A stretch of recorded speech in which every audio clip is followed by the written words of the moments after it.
Helen Dalton is the independent member for Murray. Helen, you've got some concerns regarding the maternity services and in general health services in your electorate.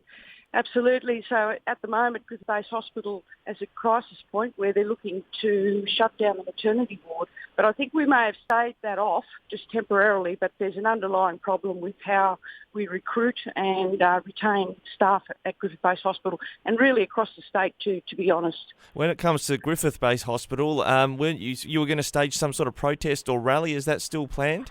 Look, there is a nurses' strike for Thursday right across the state, but for Griffith people, Memorial Park, 12 o'clock on Thursday. We'd like everyone to come out and support that.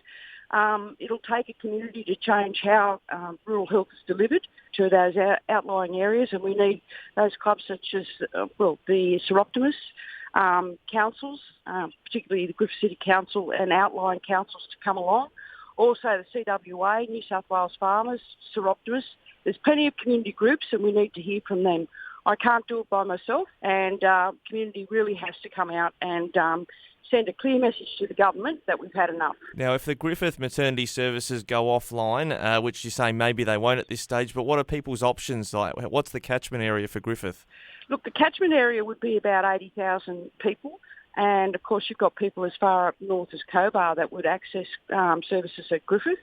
So we're asking the government to really make Griffith its own regional health hub, such as Wagga, because the alternative is if Griffith closes, then that will impact on Wagga. And I've already heard from a doctor in Wagga that says that if Griffith does close, then Wagga's in a lot of trouble as well. I'd like to really pay tribute to the hard-working health staff at Griffith Base Hospital because they're under a lot of pressure. They're doing double shifts and they've been doing it for a long time.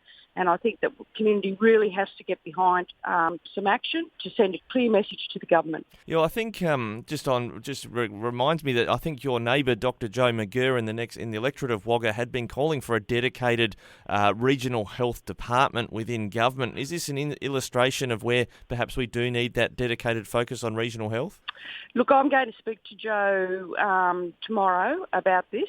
I don't really want another bureaucracy set up which will, not take any responsibility and shift the blame, which we do see. But Joe's got some good ideas, and I think something has to change. And I'm certainly very keen to have a chat to him and work in because between us, I think we can find the solutions. All right. Thanks, Helen. We will keep tracking this towards this protest action on Thursday. Thanks for joining us briefly from Sydney this morning. Okay. Thanks so much.